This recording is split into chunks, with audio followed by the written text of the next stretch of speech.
for every woman who ever loved a dangerous man and called it gravity. The ad on Craigslist said, furnished studio, top floor, natural light, quiet neighborhood, $1,400 per month, no pets, references required.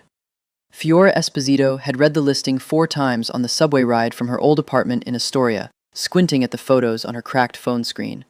The unit looked clean, the ceilings looked high, the kitchen had a window that faced east, and she was the kind of woman who needed morning light the way other people needed coffee. She needed this apartment. She needed it because her lease had expired, because her roommate of 3 years had announced she was moving to Portland with a ceramicist named Birch. Birch, of all names. Because Brooklyn rents had reached a point of existential absurdity. And because $1,400 a month in Carroll Gardens was something close to a miracle. And Fiora Esposito did not question miracles. She had been raised Catholic. She accepted them with gratitude and a little suspicion. The building was on a narrow street 2 blocks from the BQE, sandwiched between a dry cleaner and what appeared to be a restaurant that was permanently closed, its windows blacked out, a small brass plaque beside the door that read Falcones, in the kind of lettering that suggested the place had once been important and intended to remain so. The landlord, a compact man in his 60s named Mr. Chaffee, met her at the front door. He had the eyes of a man who had seen too much and chosen to see nothing. He showed her the apartment with the efficiency of someone reciting a memorized speech, pointing at the radiator, the bathroom tile, the fire escape, and the intercom system without making eye contact once. Buzzer for the front door is number 4, he said. Don't use the freight elevator after 10. The boiler makes noise in January. You get used to it. What's below me? She asked, because the floor in the hallway had a faint vibration to it, like the building was humming to itself. Mr. Chaffee looked at her for the first time. His eyes were carefully blank. Storage, he said. The owner uses it for storage. Fiora had nodded and signed the lease the same afternoon. She was 28 years old. She taught 2nd grade at PS 147 in Red Hook, a school 16 minutes from the apartment by bicycle when the weather cooperated, 22 by foot when it didn't. She had grown up in Bensonhurst, the youngest of 4 children born to a woman who cooked Sunday gravy like a religion, and a father who worked 31 years for the MTA and retired with a bad knee and enormous pride. She had her mother's dark eyes and her father's stubbornness, and she had put herself through CUNY and earned her teaching certification, and she believed, with a sincerity that her colleagues sometimes found disarming, that 2nd graders were the most interesting people in New York City.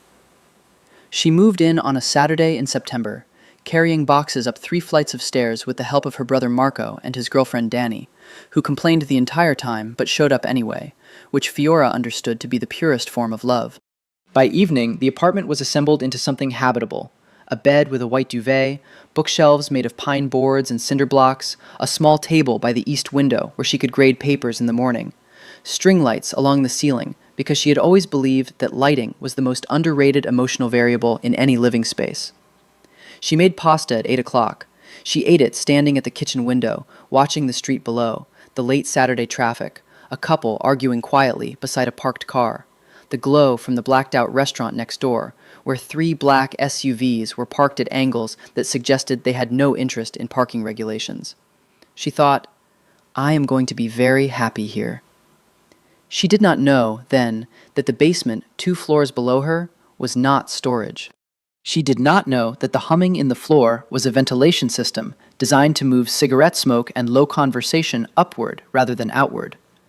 She did not know that the man who owned the building, who owned the blacked-out restaurant, who owned approximately 40% of the informal economic activity within a 12-block radius, had sat in a leather chair directly beneath her bedroom for the last 4 years and had never once permitted a tenant in the floor above. She did not know that Mr. Chaffee had rented her the apartment because he was frightened of her brother's landlord and needed cash fast, and had made a decision he would spend weeks regretting. She did not know any of this. She washed her dish, brushed her teeth, and went to sleep to the sound of the city, which was the sound she had loved her entire life. In the morning, she woke at 6:15. She made espresso on the small stovetop mocha pot she'd had since college. She stood at the east window and watched the light come in, gray and then gold. And then she did what she always did when she was alone and happy and felt the particular, private joy of a new beginning. She sang. Not performing, not practicing, just singing the way people sing in the shower, or driving alone on an empty road, fully, without self-consciousness, with that specific freedom that only exists when you believe no one is listening. The song was Puccini, O mio babbino caro, her mother's favorite, her grandmother's before that. She sang it softly at first, then let it open the way the melody demanded, her voice following the line of it upward and then settling back like something returning home. Below her, 2 floors below, in a room without windows, a man in a white shirt with rolled sleeves looked up at the ceiling. He had been reviewing accounts when the sound began. Numbers on a page, columns of money that moved through legitimate businesses and less legitimate ones, the arithmetic of an empire that had been built over 3 generations and that he maintained with a precision that bordered on devotion. He held very still. Around the long table, 4 men, his lieutenants, his soldiers, the architecture of his authority, also stopped. They looked at each other. They looked at him. His name was Nero Falcone. He was 34 years old. He was not a man who stopped for things. He was not a man who looked up at ceilings. He was not a man who allowed his attention to wander from the numbers on the page. He looked up at the ceiling for a long time. The voice moved through the ventilation shaft with an intimacy that felt almost architectural, as if the building itself had been designed to carry it directly to him. "Who is that?" he said. His voice was very quiet. In his world, the quieter he spoke, the more carefully people listened.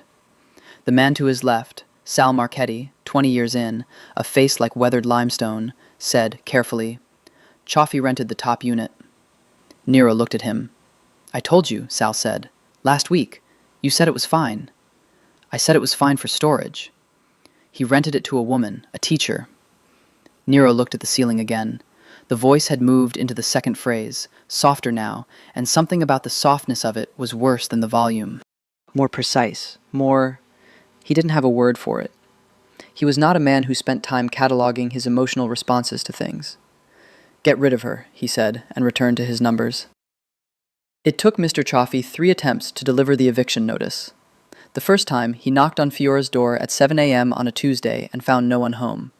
She was already on her bicycle, pedaling through the October air toward Red Hook, her hair in a braid, her bag heavy with the laminated alphabet cards and the small plastic dinosaurs she kept at her desk for when second graders needed something to hold in their hands while they cried. The second time, he knocked at 6:30 and found her in the middle of getting ready, dressed in a black turtleneck and holding a coffee cup, and he lost his nerve entirely when she smiled at him and offered him a cup too. The third time, he told himself he would simply leave the envelope under the door and walk away without looking back. He stood in the hallway for 4 minutes with the envelope in his hand. Through the door, he could hear her singing. Not Puccini this time. Something in English, something old. He recognized it, eventually, as a Patsy Cline song, Crazy, sung very quietly, the way you sing when you're making breakfast, and you're mostly singing to yourself. He listened to it for the 4 minutes, and then he put the envelope back in his coat pocket and went downstairs. He knocked on the door at the back of the first floor, the one that led down to the basement, and waited. A man opened it who was not Nero Falcone, but who had the eyes of someone who worked for Nero Falcone, which was a specific kind of eyes. Alert, flat, economical. "Tell Mr. Falcone the tenant is staying," Chaffee said. "Tell him I tried." He walked home. He did not sleep well. Nero received this information the following morning, from Sal, who told it to him with the careful neutrality of a man relaying news he did not personally wish to be associated with. He was sitting at the bar of the restaurant that wasn't a restaurant, drinking espresso, looking at the morning edition of the Post with the focused contempt he applied to most things that weren't his direct concern. "He didn't leave the notice," Sal summarized. "Why?" "She offered him coffee." Nero looked at him. "She's friendly," Sal said, as if this explained something that did not, in fact, explain anything. Nero set down his espresso. He thought for a moment about the voice he'd heard 4 mornings in a row now. This morning it had been something in Italian, something he half recognized from childhood, from his grandmother's kitchen in Bensonhurst. A Neapolitan song, he'd thought, before he'd stopped himself from thinking about it further. "Send someone else to deliver the notice," he said. "Who?" He thought about this. His options were Sal, who had just demonstrated a fundamental weakness in the face of friendly women, Tommy Ricci, who was 23 and would probably be charmed even more thoroughly, Leo Caruso, who was efficient but had the social skills of a fire hydrant and would likely make the situation worse, or he could go himself, which he would not do, because the notion of personally evicting a tenant was beneath the operational dignity of his position. "Handle it," he said, with the tone that meant, "figure it out." Sal handled it by sliding an envelope under her door on Wednesday morning at 5 a.m., before she was awake, before the singing started. Fiora found it when she went to leave for school. She opened it, standing in the doorway in her socks, and read it once, and then read it again.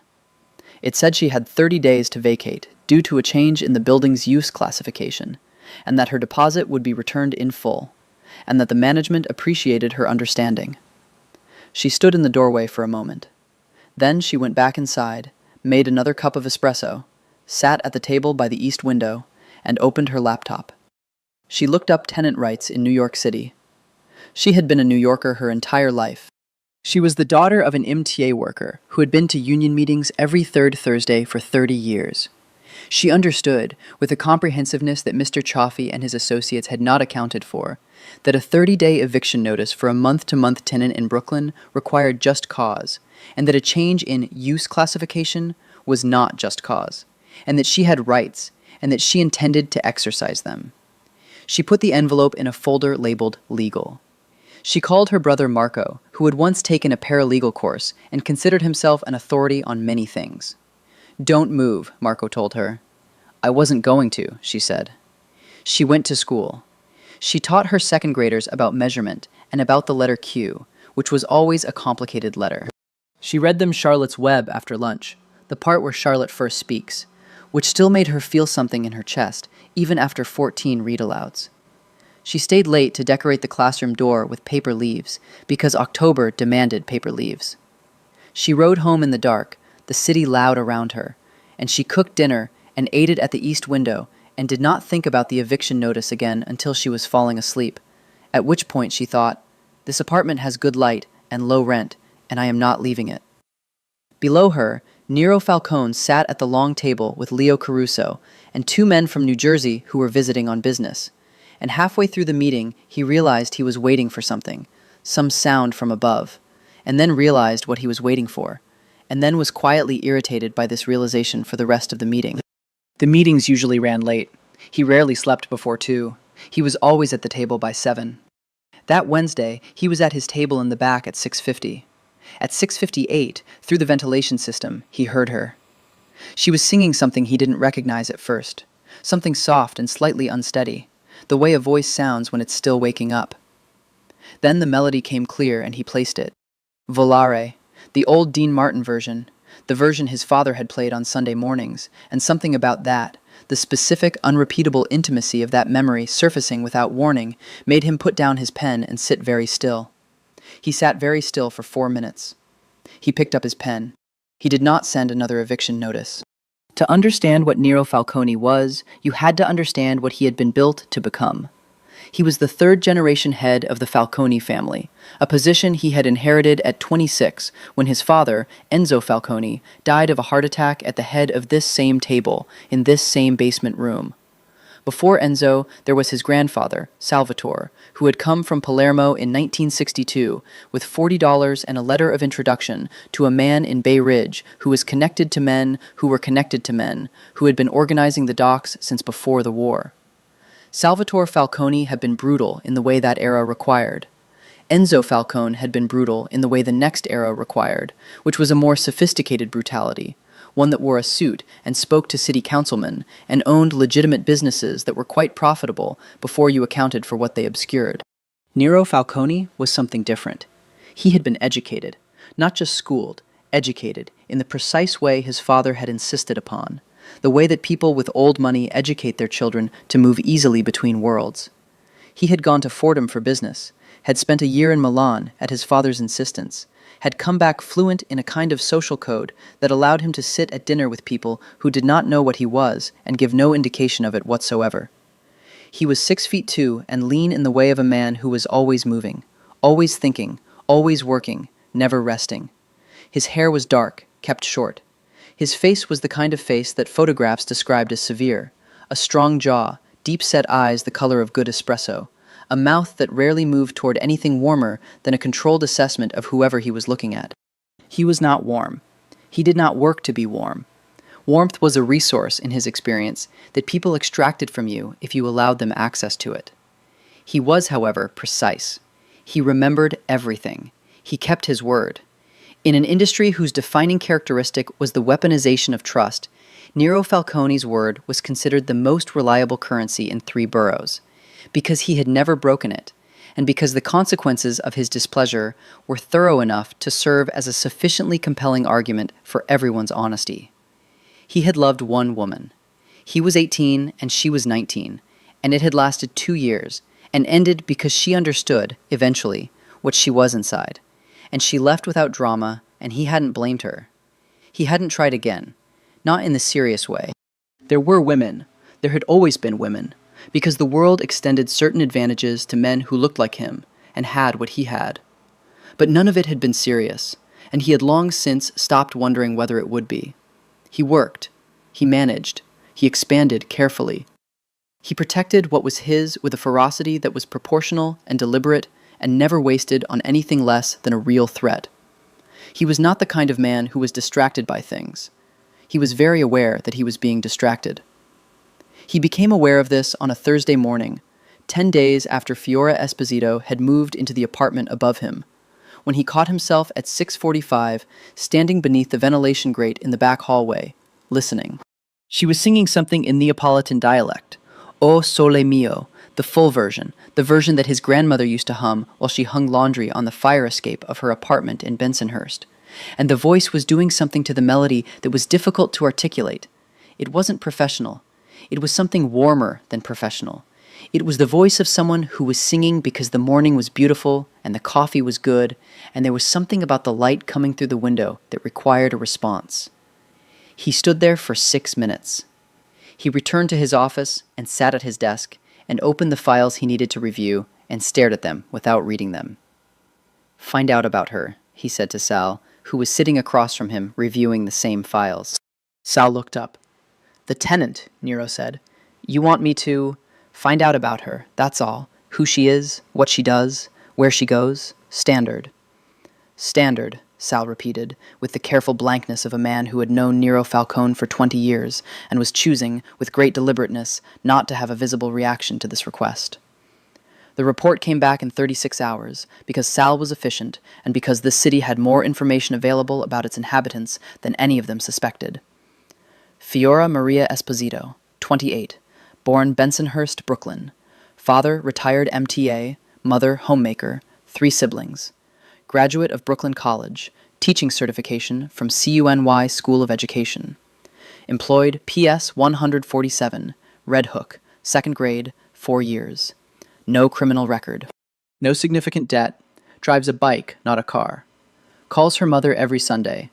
Attends 7:30 Mass at St. Agnes on the first Sunday of each month. Has a membership at a library in Park Slope. Voted in every election since she turned 18. Has a brother named Marco who has a parking ticket from 2019 that he has not paid. Nero read the report twice. He set it down.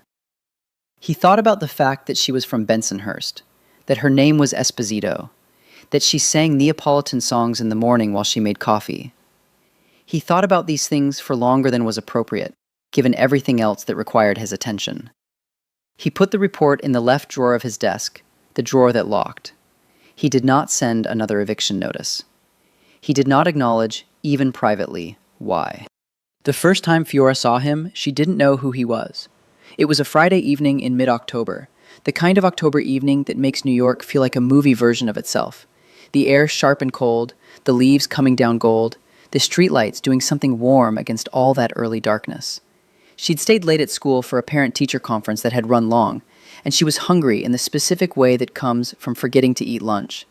And she was walking home from the subway because her bicycle had a flat tire she hadn't fixed yet, and she was thinking about what she had in the refrigerator. The answer, she knew, was not enough. She stopped in front of the dry cleaner next door to her building, which was closed, and considered her options. There was a pizza place on the next block. There was a deli that she'd been meaning to try. There was the restaurant with the blacked-out windows that was, apparently, never open, or at least never open to people who walked in from the street. She looked at it. Falcones, in brass letters. The door was a deep mahogany color, polished. There were two men she hadn't noticed standing on either side of it, not quite blocking it, just present. They wore dark coats. They were very still. She almost looked away. Then the door opened, and he came out. Later, she would try to reconstruct the specifics of that first impression and find she couldn't separate them from what she later learned.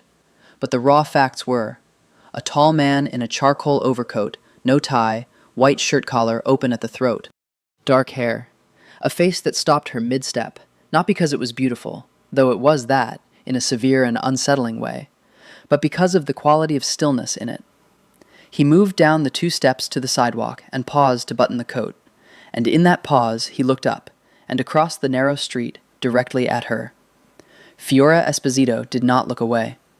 She had never been particularly good at looking away from things. For a moment, nothing happened. He looked at her. She looked at him. The 2 men in dark coats looked at neither of them.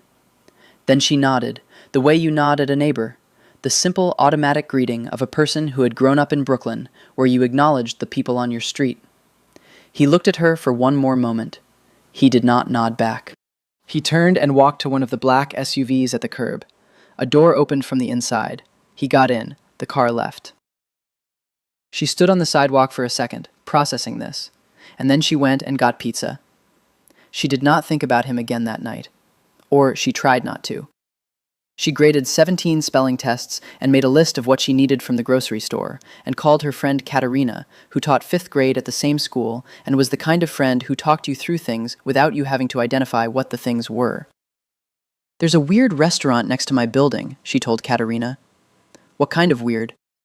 "Blacked out windows, never open. I think there's stuff going on there." "What kind of stuff?" "I don't know, private stuff." "Like a club?"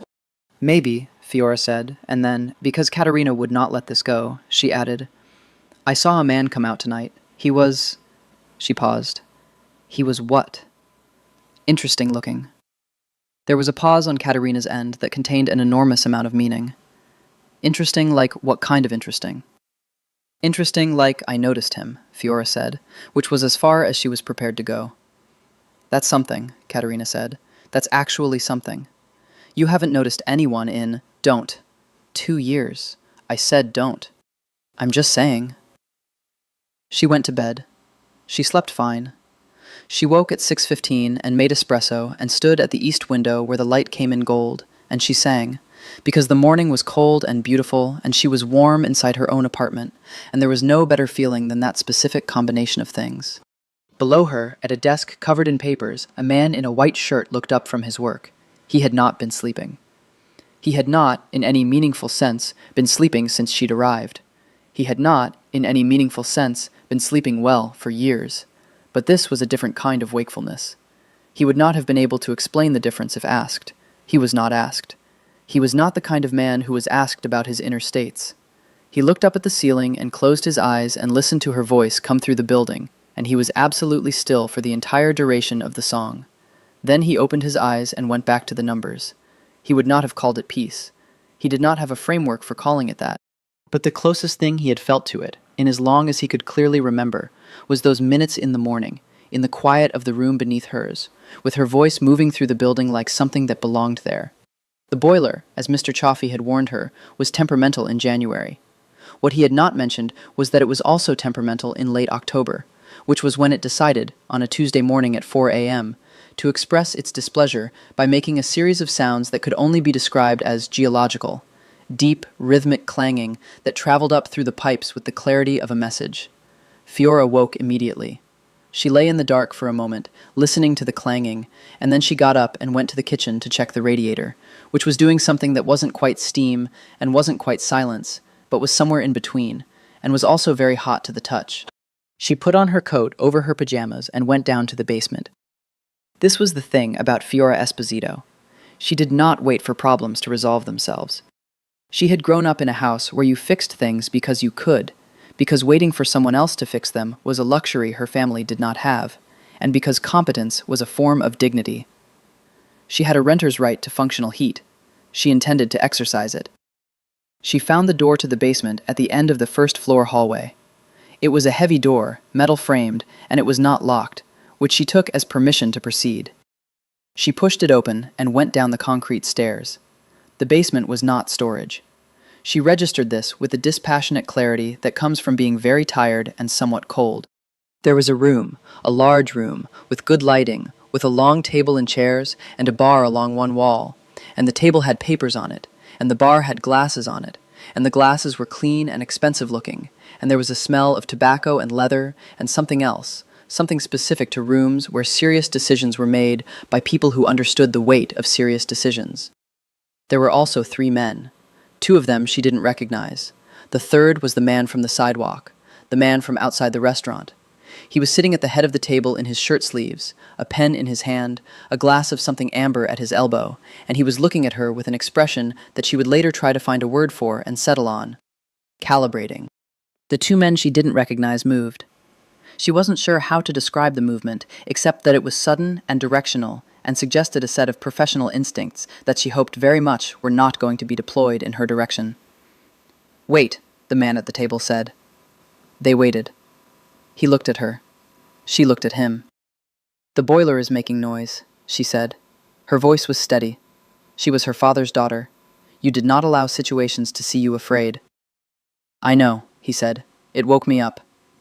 "I know," he said again. "I live upstairs," she said. "I'm the tenant. Above."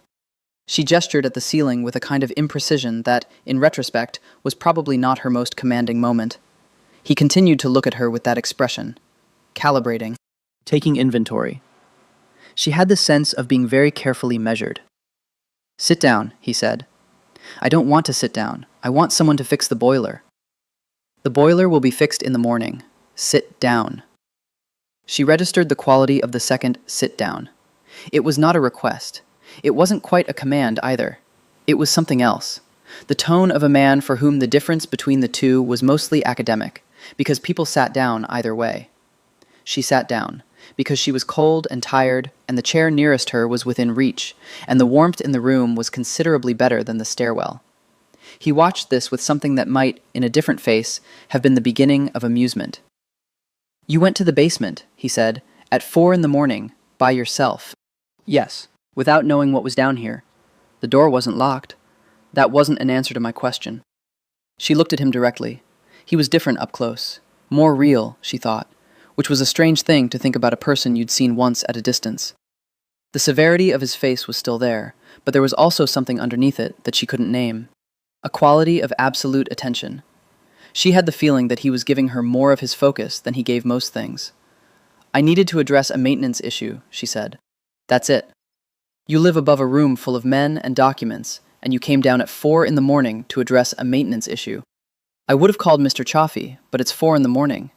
He was quiet for a moment.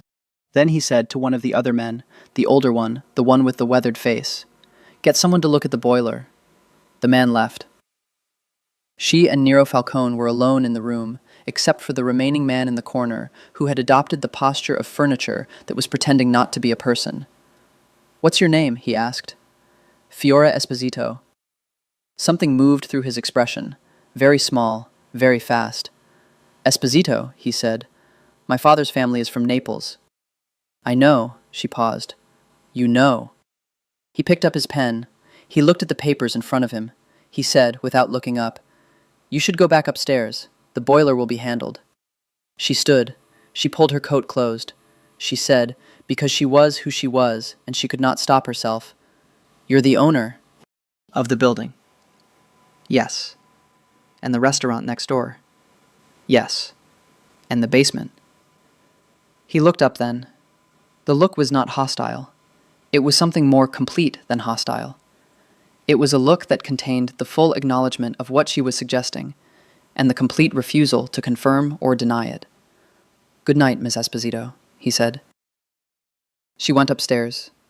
She sat on her bed in her coat, and the apartment was quiet and warm, and she thought about the man at the table, about his eyes, about the way he'd said, "I know," when she told him where her father's family was from, with a certainty that should have been impossible. She thought, "I should probably move."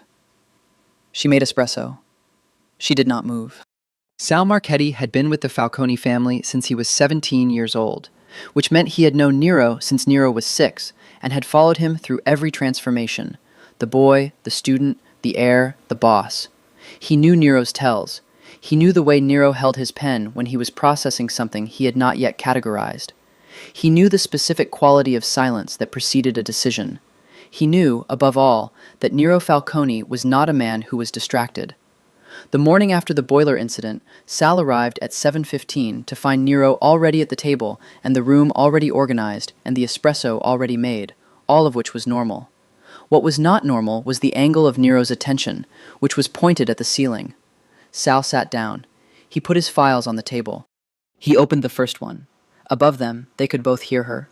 She was singing something bright and quick. Buongiorno tristezza, the old French chanson, but in Italian, which meant she knew her music and her languages, which Sal registered and did not remark upon. Nero's pen was still. Sal reviewed the first file. He reviewed the second file. He made a note in the margin of the second file. He was very careful about his margins. When the singing stopped, Nero said, without preamble, "She came down last night. I heard. To complain about the boiler. Tommy told me. Alone, at 4 in the morning. Sal looked up from his file. She walked into a room with 3 armed men, Nero said, and told me the boiler was making noise. What did she do when she saw? Nothing, Nero said. She sat down when I told her to, and she waited for the boiler to be fixed, and she asked my name. Did you tell her? No. Does she know who? I don't know what she knows. He paused. She's from Bensonhurst. Her father worked the A train out of Euclid Avenue for 31 years, Sal said, because he'd read the file too. She recognized the room. Of course she did. She grew up here. There was a silence. Outside, a truck was making its way noisily through the narrow street. Inside, the room was very still. She's not afraid, Nero said. No, Sal agreed. Most people... She's not most people. Sal turned a page in his file. Also, she sang Volare on Monday, the old version. Nero looked at him. Just observing, Sal said, with the perfect neutrality of a man who had survived 23 years in a dangerous profession by understanding exactly when not to push.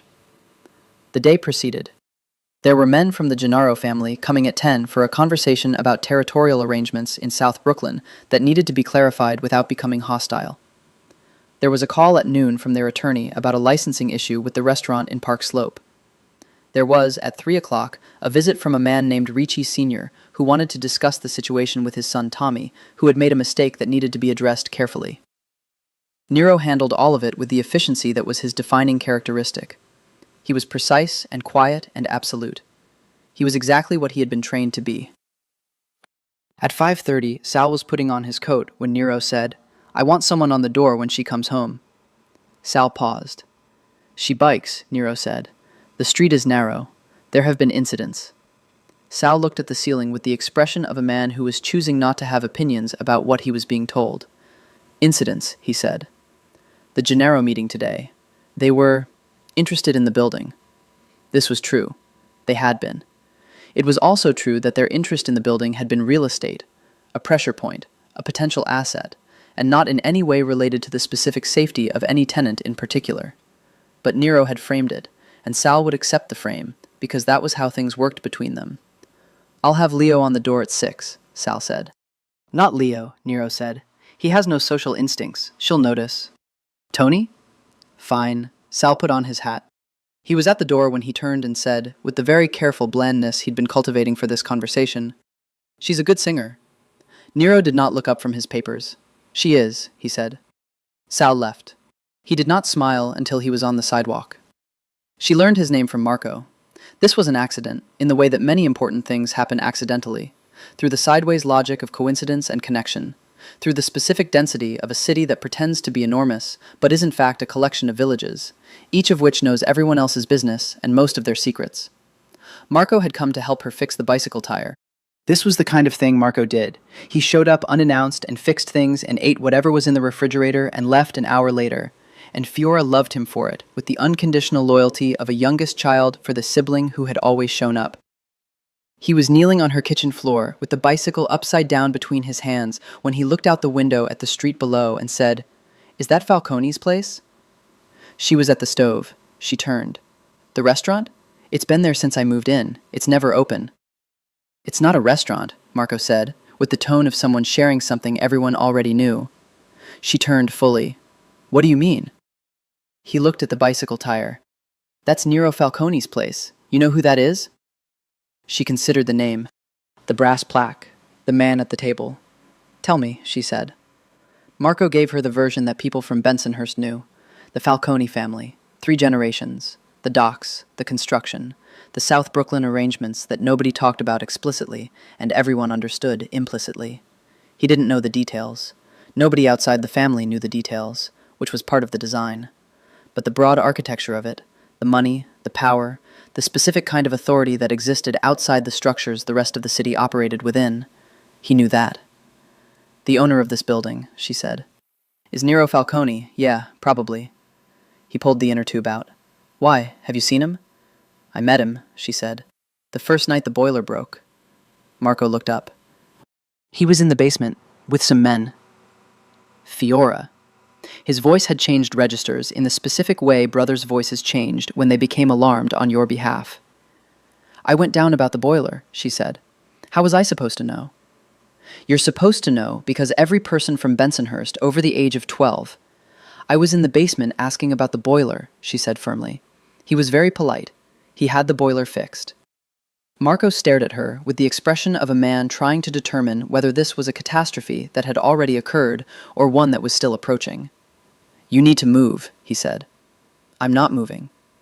Fiora.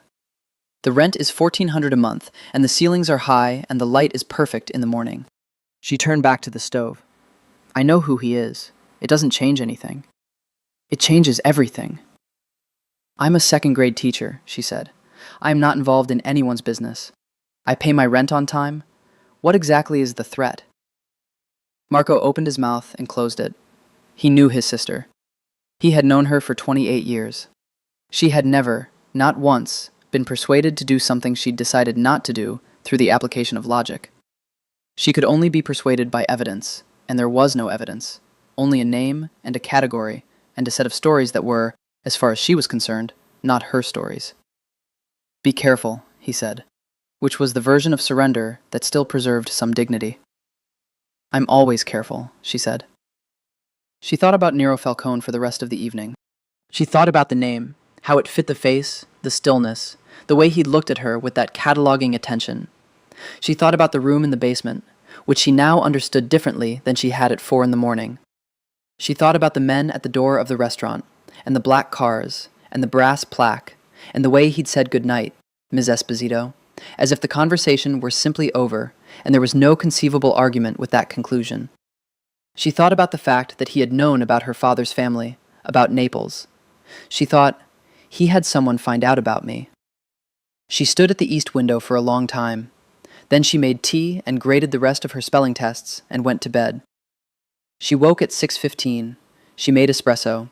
She stood at the window. She thought, he is listening. She sang. She chose, deliberately, Torna a Sorrento, a Neapolitan song, old and unambiguous, the kind of song that could only have meaning for a person who understood where it came from and what it was asking. It was a love song to a place. But it was also, she thought, a kind of declaration. I know where I'm from. I know what I am, and I am not going anywhere. Below her, in the quiet of the room beneath, Nero Falcone heard this song and was still. He was very, very still. She met him properly at the club. This requires some explanation of how she came to be at the club, which was not the kind of thing that happened accidentally, except that it did, or appeared to.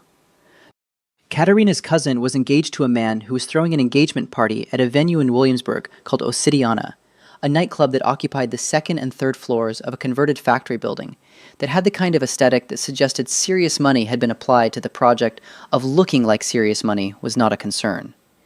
Fiora had agreed to come because Katerina needed moral support, and also because she hadn't gone out in 3 weeks, and also because she owned a black dress that deserved occasional deployment. What she did not know, arriving at 11:30 on a Thursday night, was that Ossidiana was a Falcone property. She would not have changed her decision if she had known. She had decided some time ago that Nero Falcone's business and her business occupied different registers of the same city and were unlikely to intersect, but it would have been useful information. She knew the moment she walked in, not because she recognized the place, she'd never been, but because of the quality of the attention. Near the back, past the bar and the dancing and the particular organized chaos of a late Thursday night, there was an elevated section separated from the main floor by a low glass partition, and two men whose job it was to be there. And in that section, there was a group of people arranged around a low table, and at the center of the arrangement, not quite in the middle, but gravitationally occupying the center anyway, was Nero Falcone. He was wearing a dark jacket, no tie, a glass in his hand, speaking to a man on his left with the kind of focused attention that he seemed to apply to everything, as if each conversation deserved the same weight as all the others, and all of them deserved the entire weight of what he was capable of giving. She looked at him for perhaps 2 seconds. He looked up. She did not understand how he did this, how he detected her presence across a loud, crowded room, but he did it, and he looked at her with that same calibrating expression, and she turned away to find Katerina at the bar. "This is fancy," Katerina said, handing her a glass of Prosecco. "Very fancy," Fiora agreed, and tried to remember where the coat check was, and thought about leaving, and did not leave. She danced with Katerina's cousin and her fiancé, and approximately 7 other people she had just met, and she drank 2 glasses of Prosecco, and she talked to a man from the Bronx who taught high school history, and was earnest and pleasant and thoroughly uninteresting to her. And she danced some more, and she was good at dancing in the way that people are good at it when they genuinely enjoy it rather than performing enjoyment. At some point, the crowd shifted, and she found herself at the bar again, and when she looked up, Nero Falcone was 3 feet away from her, not approaching, already there. She had no idea how long he'd been standing there. "Ms. Esposito," he said. "Mr. Falcone," she said. His eyes moved over her, a brief, contained inventory that she felt entirely and that he was clearly not embarrassed by. He had the quality of a man who had never been embarrassed by wanting something clearly. "This is your place," she said, not a question. "One of them." "How many do you have?" "Several." He flagged the bartender with a small gesture, the kind of gesture that summoned immediate response. "What are you drinking?" "I'm fine." "What are you drinking?" he said again. She looked at him. He looked back. The music was loud and close, and the light was warm amber, and he was standing 3 feet from her, with that expression that was not quite patience and not quite impatience, but something between the two that was uniquely his. "Prosecco," she said. He told the bartender. 2 glasses appeared. "You own the building I live in," she said. "Yes." "You tried to evict me." He picked up his glass. He didn't drink from it immediately. He was watching her. "Yes." "Why?" "Privacy concerns. I'm a 2nd-grade teacher. I know what you are." There was something in the way he said it. Not dismissive, nothing like dismissive. Something almost the opposite of dismissive, that stopped her. She picked up her glass. "And now you're not trying to evict me," she said. "Correct." "Why not?" He was quiet for a moment. The music moved through the space around them. Someone laughed loudly nearby. He looked at her with an attention that was so total and so undivided that it was almost physical. "I changed my mind," he said. She held his gaze. She was very aware of the distance between them. 3 feet, 2 feet as someone passed behind her and she stepped forward slightly, the natural physics of a crowd. Closer, the smell of him, something clean and dark, cedar and something colder. "You should know," she said, "that I'm going to keep singing in the morning." Something shifted in his face, almost imperceptible. "I know," he said. "It seems fair to be clear about that." "Very fair," he said. They looked at each other for a moment that lasted longer than a moment. Then Katerina appeared from somewhere behind her, grabbed her arm, and said something about the fiancé cutting the cake, and the moment ended the way moments ended, abruptly, with the small violence of the ordinary world demanding its due. She went. She looked back once. He was watching her go. The Gennaro family sent a man named Barzetti to the building 2 days after the nightclub. Fiora did not know about Barzetti. She did not know about the territorial conversation that had been ongoing for 3 weeks, or about the pressure the Gennaro family was applying to certain Falcone assets, or about the specific logic by which a building on this particular street had become interesting to the people on the other side of that conversation. What she knew was that there was a man in the hallway outside her apartment. She noticed him on her way out to school. A man she didn't recognize, mid-40s, wearing a coat that was slightly too heavy for October, leaning against the wall near the stairwell in a way that suggested he was not there for any reason that involved being on his way somewhere. She looked at him. He looked at her. She said, "Are you here to see someone?" "Just waiting," he said. "Waiting for who?" He looked at her without answering. Something in his eyes was not right. She had grown up around a certain kind of man, and she understood, at a cellular level, the difference between a man who was dangerous and a man who was performing the idea of danger, and this man was the first kind. She nodded and went downstairs and out to her bicycle and to school. She taught her second graders about two-digit addition, which was harder than adults remembered. She read them the next chapter of Charlotte's Web. She had a meeting with the school's reading specialist about a child in her class who was struggling and needed additional support. And she stayed 40 minutes after her contract hours to prepare differentiated materials for the following week. She went home. The man was not in the hallway. Instead, he was on the street outside, talking to another man she didn't recognize, both of them looking at the building with the focused interest of people who were thinking about what a building contained. She went inside. She was upstairs for 10 minutes when there was a knock at the door. It was Sal Marchetti. She recognized him from the basement, from the nightclub.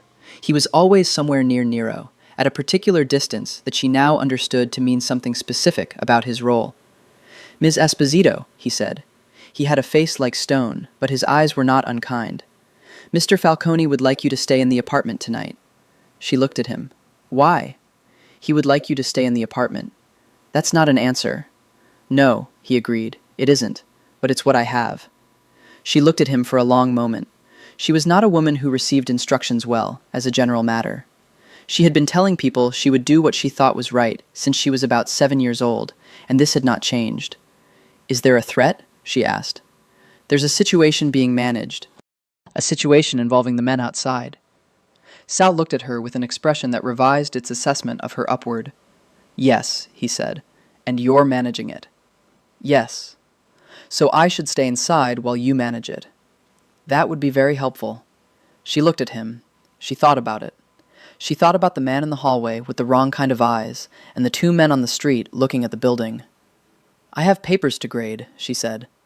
"That should keep you occupied," Sal said. "Tell Mr. Falcone I'd appreciate being informed of things that affect my safety." Sal's expression did something careful. "I'll pass that along." She went inside. She graded papers. She ate leftover pasta. She stood at the east window and looked at the street, where she could see, after a while, that the two unfamiliar men were no longer there, and that the men she'd started to recognize, Tony by the door, the younger one she didn't know the name of, were. At 11, her phone buzzed. "Unknown number." She answered. "You should close the window shade," he said. His voice on the phone was different from in person, lower, contained differently by the small speaker, but she recognized it immediately. "Mr. Falcone," she said. "The shade," he said. "Are you watching my window?" "I am watching the street." A pause. "Close the shade." She reached up and pulled the shade down. She could see nothing then, just the warm amber of the room around her. "Are you going to tell me what's happening?" she said. "A disagreement. Being resolved." "Is it resolved?" "Close enough." "Close enough isn't the same as yes." "No," he said. "It isn't." He paused. "You should sleep. You have school in the morning." She paused. "How do you know when I have school?" "You leave at 7:40 on days when you have school." She sat with this for a moment, the knowledge that she'd been observed, that the observation had been detailed enough to include her morning schedule. She waited for this to make her afraid, or angry, and it didn't, entirely, which was probably information about her. "Good night, Mr. Falcone," she said. "Good night, Miss Esposito," he said. She went to bed. Through the floor, she thought she could hear, very faintly, the sound of men's voices and movement, the architecture of something being resolved. and she lay in the dark and listened to it the way you listen to the city, not because you can make sense of all of it, but because the sound of other people working, other people present and alive and in motion, is its own particular comfort. It would be wrong to say that Nero Falcone fell in love with Fiora Esposito the way people fall in love in films, suddenly, in a scene with good lighting and a clear emotional arc. It happened the way real things happened, which was gradually and irreversibly, and with a comprehensiveness that he did not fully register until it was complete. He knew the exact timbre of her voice in the morning, the different registers, the Puccini days, when it was something formal and beautiful and aching, the Neapolitan days, when it was something warmer and more intimate, the American pop days, when she was clearly in a good mood and not performing for anyone. He could tell before he opened the day's files what kind of day she was having by what she sang. He knew she talked to her mother on Sundays, and that the conversations lasted between 40 minutes and an hour and a half, with the variation corresponding to how much her mother had to report about the extended family. He knew she brought work home on Tuesdays and Thursdays, and that on Friday evenings she frequently had dinner with the woman named Katerina. They went to the same 3 restaurants, in rotation, with the comfortable loyalty of people who had found things they liked. He knew she was afraid of nothing that was immediately in front of her, and quietly anxious about things at a distance. He had heard her pacing on the phone when a family member was ill, heard the pace of her steps change when something was wrong. He had not intended to watch her so closely. He did not think of himself as a man who watched things he could not have. He was practical. He dealt in reality, not in longing. But he also knew. She sang Torna a Sorrento on the morning after he'd told her the landlord had tried to remove her, and he knew it was not coincidental. She knew he was listening. She chose songs that were messages, and the messages were about staying, about belonging to a place, about not being moved by anything short of choice. He knew she was talking to him, in the only register that preserved both of their dignities. He stood at the ventilation grate more mornings than he'd ever admitted to Sal. He stood there and listened, and he thought about the face in the nightclub, the way she'd looked at him without flinching, the way she'd told him, not asked him, that she was going to keep singing in the morning. He thought about a woman who walked into a room full of armed men and asked about the boiler. He thought about a woman who received a phone call at 11 at night from a man she barely knew, telling her to close her window shade, and closed the shade. He thought, what is this? He had no good answer. He had never been in this particular territory. He was accustomed to wanting things and acquiring them, and finding their acquisition satisfying, or at least definitively completed. This was not like that. This was the opposite of that. Every time he knew more about her, the wanting increased rather than diminishing. On a Wednesday in November, he went upstairs. He had a reason. This was important to him, the having of a reason. He had a manila envelope with building maintenance documents that Mr. Chaffee had asked to be delivered, and that Nero had, by an entirely unrelated set of choices, decided to deliver personally rather than sending anyone else. He knocked on her door at 7 in the evening.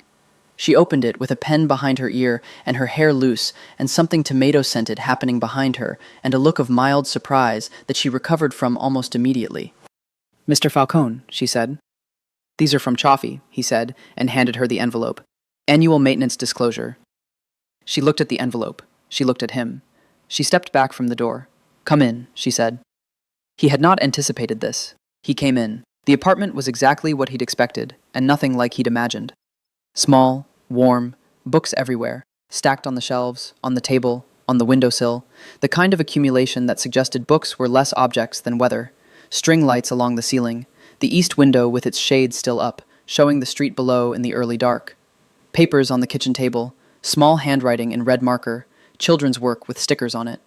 She went back to the stove and stirred something. "I'm making pasta," she said. "Have you eaten?" He had not eaten. He had been in meetings since noon, and eating was sometimes something that happened and sometimes something that was postponed indefinitely. "I'm fine," he said. "That's not what I asked." She got down a second bowl. "Sit." He sat at her kitchen table, among her children's papers. He sat with the careful awareness of a man who understood that he was somewhere he had not expected to be. She put pasta in front of him. Simple. Olive oil, garlic, chili, something green. She sat across from him with her own bowl. They ate. For a moment, neither of them spoke, and the silence was not uncomfortable, which was itself remarkable. He had sat across from many people in many rooms, and the silence was almost always something that required management. This one did not. "What are they like?" he said. "Your students?" She looked up from her bowl with an expression of genuine pleasure. "Completely insane," she said. "Wonderful. There's a boy named Jalen who has decided that the letter Q should be abolished because it's redundant. He's not wrong, actually." Something shifted in his face. Not a smile, or not yet. Something in the direction of one. "Tell me about them," he said. And she did. He stayed for 2 hours. This was not something Nero Falcone did. He did not stay places. He arrived, he conducted his business, he left. His presence in a location was always purposive, directional, bounded, concluded. He was not a man who lost track of time in other people's apartments. He lost track of time in her apartment. She talked about her students with a specificity and warmth that was disorienting in its completeness. Each child as a fully rendered person. Jalen with his opinions about the alphabet, a girl named Mia who cried every day at 11 a.m. for reasons that were never fully identified, but that seemed to resolve by noon. A boy named Oscar who had been reading at a 4th grade level since September and required constant additional material to prevent him from becoming bored enough to be disruptive. "He reads faster than I can prep for him," she said. "I'm always 2 books behind. It's genuinely humbling." "What do you give him?" "Right now, The Phantom Toll Booth. Have you read it?" "When I was 9. She looked at him with the particular attention she seemed to direct at things that surprised her. "You remember what you read at 9? "I remember most things." He was aware of the way she was looking at him and did not look away from it. "It's not a gift. It's just the way my memory works." "That must be useful," she said, "in your line of work." A beat. "Yes," he said. She gathered the bowls. He stood. "You don't have to," she started. "I should go," he said. He was standing, and she was a foot from him, and the kitchen was small, and the light from the string lights was warm, and he was acutely aware of all of this. She looked at him with that directness that was becoming, he realized, one of the most destabilizing things about her. She did not manage her expressions around him. She let him see exactly what she was thinking, which was either trust or the performance of trust, and he could not determine which, and the not knowing was unprecedented. "Thank you for dinner," he said. "You fixed my boiler," she said, "months ago." "I have a long memory for kindness." He was quiet for a moment. Something in the room was very carefully arranged between them. "You're not afraid of me," he said. "No," she said. "You know what I am." "I know some of it," she said. "I'm from Bensonhurst. I know the version you tell the city, and I know there's another version." "And that doesn't—" "It concerns me," she said, honestly. "Of course it concerns me. But I'm sitting in my apartment above your basement, and I'm fine. You fixed my boiler, and you had someone outside when there was a situation. Whatever you are, you're not—" She paused. She was choosing words carefully. "You're not what I thought you were going to be." "What did you think I was going to be?" "Larger," she said. "More general. The version of this that you see in movies." Something in his face changed. He looked at her for a long moment. "Good night, Miss Esposito," he said, with the quality in his voice that he usually deployed to close a room, end a conversation, signal the finality of a moment. "Good night, Mr. Falcone," she said, and she sounded almost amused. He went downstairs. He went to his desk. He sat with his hands flat on the surface of it for perhaps 5 minutes, which was a long time for a man who was always in motion. "She fed you," Sal said from the doorway. "Don't," Nero said. "Tommy saw you go up." "Don't," he said again. Sal sat down across from him. He was quiet for a moment, which with Sal meant he was constructing something. "She's Esposito," he said finally. "Good family. Her father worked the transit his whole life. Her grandmother, on the mother's side, was a Venezia. We used to do business with her uncle in the 80s, before your father reorganized the Flatbush accounts." Nero looked at him. "What are you telling me?" "Nothing specific." Sal examined his hands. "Only that she's not a civilian in the way that an outsider would be. She knows the shape of things. She grew up inside the shape of things. She's a teacher. She's also an Esposito from Bensonhurst." Sal looked up. "Those aren't mutually exclusive." Nero said nothing. "The Gennaro situation," Sal said, shifting, "is likely to become active again in January. They're going to look for pressure points." He paused. "The building is a pressure point." Nero was quiet. "She's in the building," Sal said. "I know," Nero said. So, Sal stood. He buttoned his coat. He had the air of a man who had delivered his report and was now removing himself from whatever came next. "Good night, Nero." "Good night," Nero said. He sat at the desk for another hour. He did not review accounts. He thought about a woman with string lights and books and children's spelling tests, and the careful way she'd described her concern without being controlled by it, and the way she'd stood in her kitchen completely at ease in the specific, unself-conscious ease of a person at home. He thought about the fact that she was a pressure point. He thought about what he did to things that threatened what he cared about. He was very still, and then he was not still at all. He was making calls, making arrangements, setting in motion the infrastructure of protection, the kind that happened invisibly, the kind that the protected person never saw. December arrived in Brooklyn the way it always did. First the cold, then the lights, then the particular ache of the holiday season that was beautiful and exhausting in equal measure. Fiora decorated her classroom with her students. They made paper chains and cut snowflakes, and she put fairy lights along the window ledge because she had a theory, based on 4 years of observation, that the right lighting could meaningfully improve the educational atmosphere. The school principal, a practical woman named Dr. Torres, had stopped questioning Fiora's classroom aesthetics after the 4th year, having observed that Fiora's students consistently tested above grade level and were, as a general rule, happy to be there. She sang at the holiday concert. The school had a winter concert every year, assembled from the music teacher's best efforts and the enthusiastic, if technically imprecise, performances of children aged 5 to 11. Fiora was asked each year to sing a solo because the music teacher, Mr. Augustin, had heard her once by accident and had never recovered from the discovery. She sang "O Holy Night" in a gymnasium decorated with construction paper ornaments, surrounded by 47 children in their best clothes. And she sang it the way she sang everything, without performance, with complete conviction. Her parents were there, her mother in the second row, her father in the third because he was tall and courteous. Marco had come, which she hadn't expected, with Danny, which she also hadn't expected. Katerina was there. And then, at the back of the gymnasium, standing just inside the door in a dark coat, there was a man who was not a parent, not a teacher, and who stood with the stillness she'd come to recognize as specifically his. She saw him when she was halfway through the second verse. She did not stop singing. She felt the knowledge of him like a shift in the air pressure, subtle, unmistakable.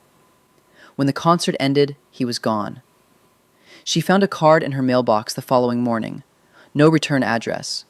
Inside, on plain white cardstock, 2 lines in handwriting that was precise and slightly old-fashioned.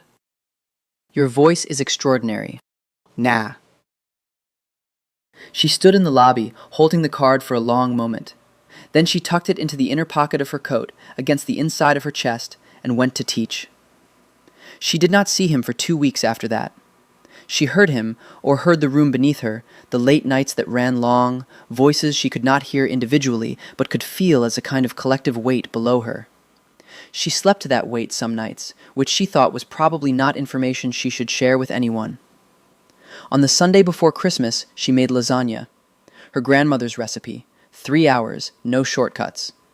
She made it in the afternoon while it snowed outside, while La Traviata played on the small Bluetooth speaker on the kitchen counter, while the apartment filled with the smell of meat and cheese and something that was definitively Italian and definitively home.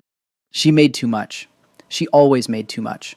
Her mother said this was a character flaw, and also that you should always make too much. These positions were not intention for her mother. At 7 in the evening, she put a portion in a container, took the elevator to the first floor, and knocked on the door that she now understood to be the entrance to the basement. It was Leo who opened it, the one with no social instincts, who looked at the container she was holding, and then at her face, and then back at the container, with the expression of a man confronting a situation his training had not covered. "For Mr. Falcone," she said.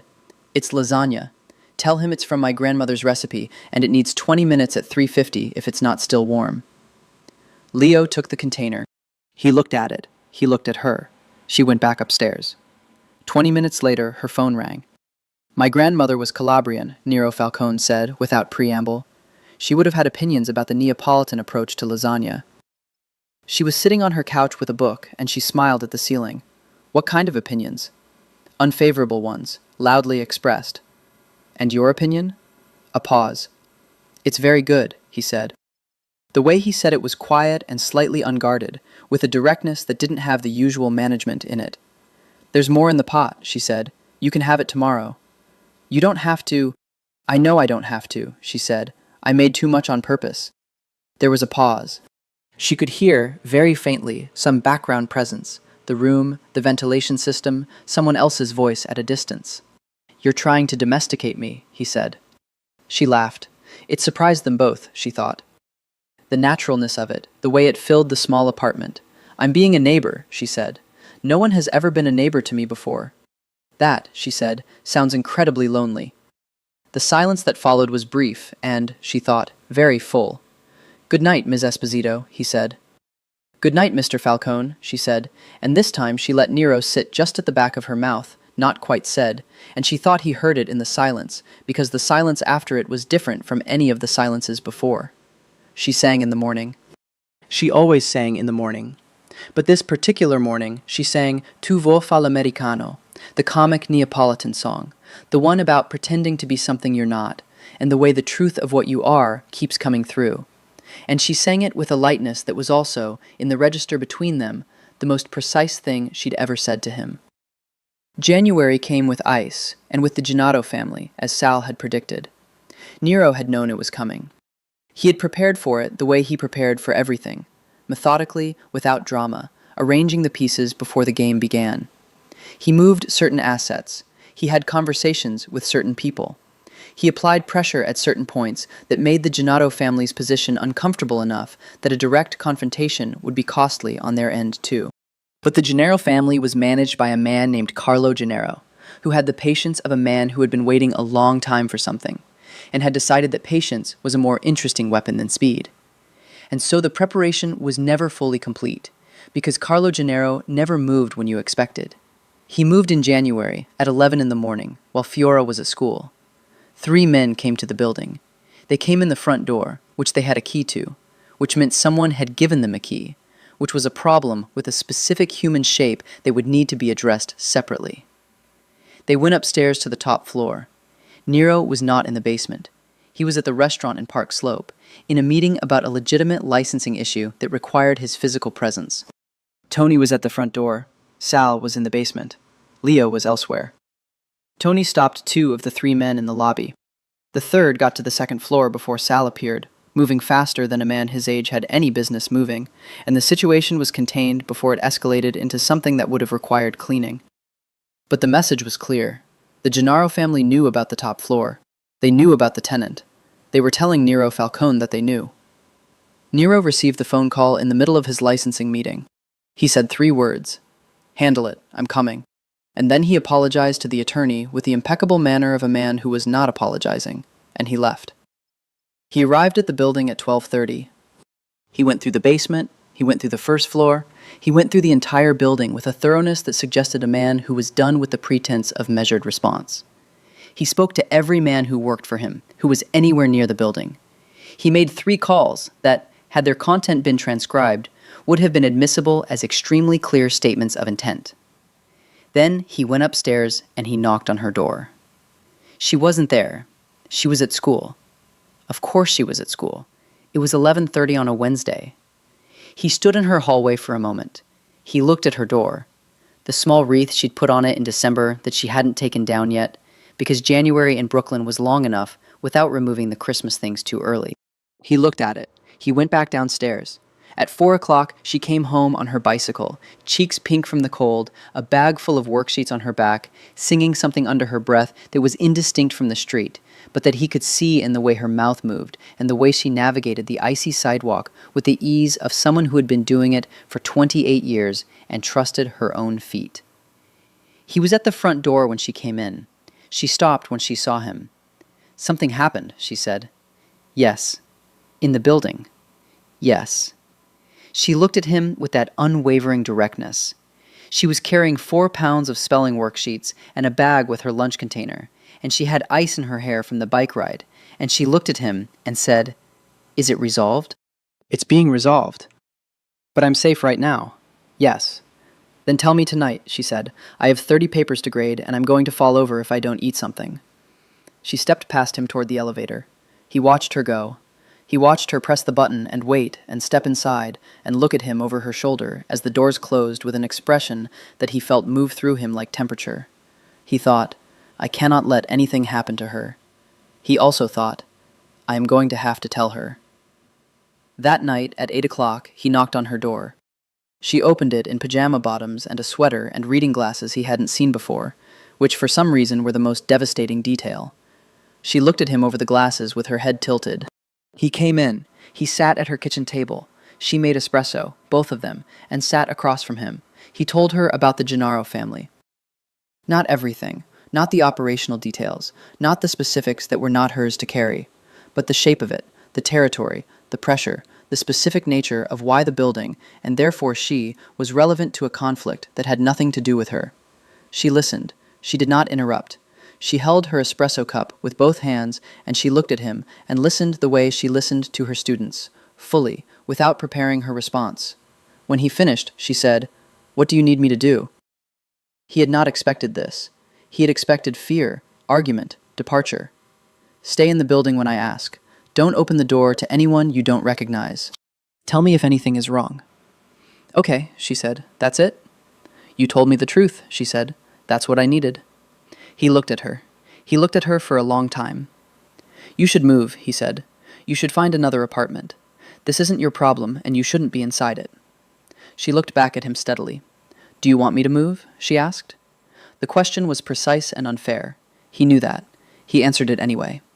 No, he said. She nodded, once, as if this settled something. Then I'm staying, she said. It happened on a Thursday. She was coming down the stairs at 7 in the morning, earlier than usual, because she had a meeting with Dr. Torres before school. She was carrying her bag and her coffee in the same hand, which was not an advisable thing to do on the stairs, and she was reading a text message from Katerina on her phone, which was even less advisable. She missed a step. It was the second landing. She caught herself on the railing and did not fall. She was coordinated, she had good reflexes, but the coffee didn't survive. It went sideways, down the front of her coat, and she said something in Neapolitan dialect that her grandmother would have recognized and her students' parents would not have approved of. She stood on the landing, coat soaked, bag hanging off one shoulder, and the door to the first floor opened and Nero Falcone came through it. He stopped. He looked at her. She looked at herself, then at him. I'm fine, she said. You're covered in coffee. I'm aware. He came up the 3 steps to the landing. He was very close.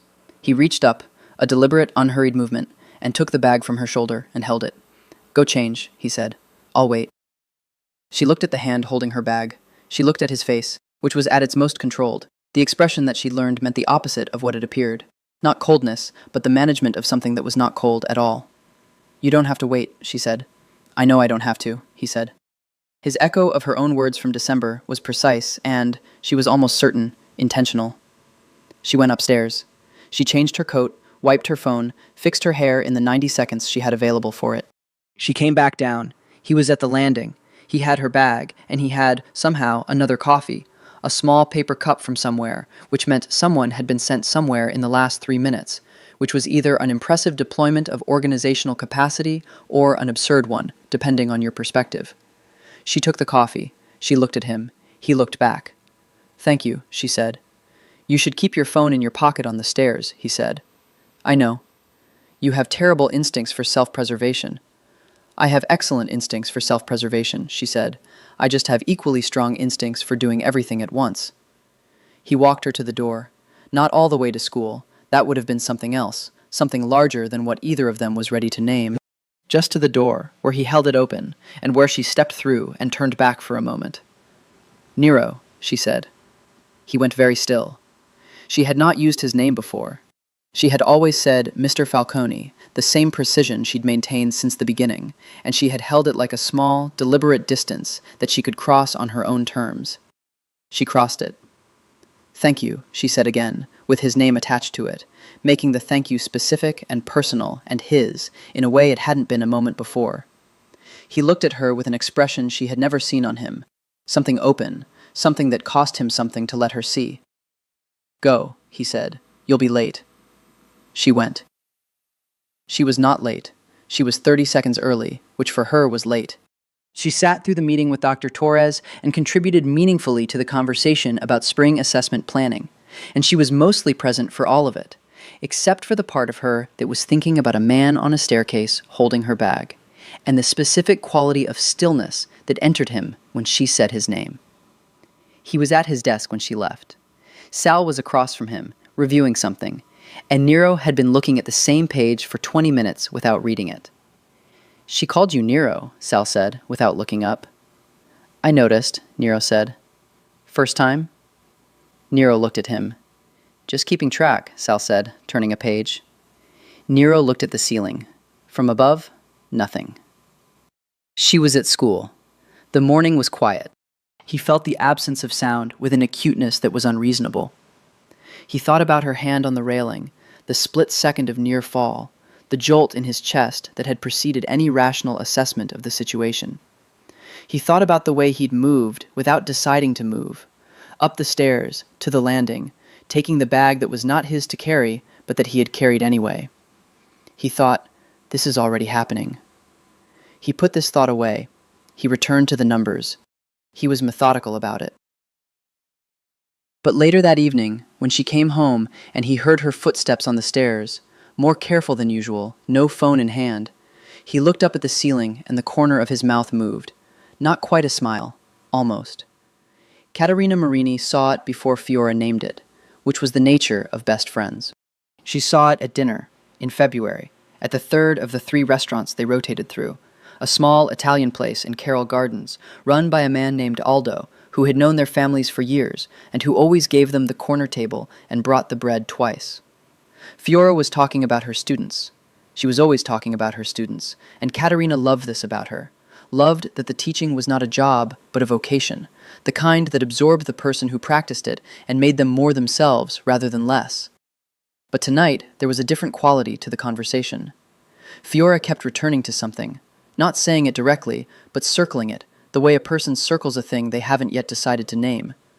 "Something happened today," Caterina said. "Jalen finally wrote the letter Q without arguments," Fiora said. "Something else." Fiora looked at her bread. "Is it the man?" Caterina said. Fiora looked up. "What man?" "Fiora. I don't know what the man in your building.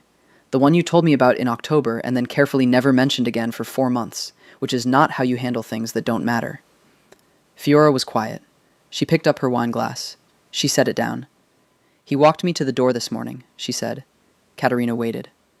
"I called him by his first name." "And?" "And nothing. That was it. He told me to go or I'd be late." "But—" Fiora looked at her friend with the expression of someone who was working something out in real time, and finding the working out more clarifying than she'd expected.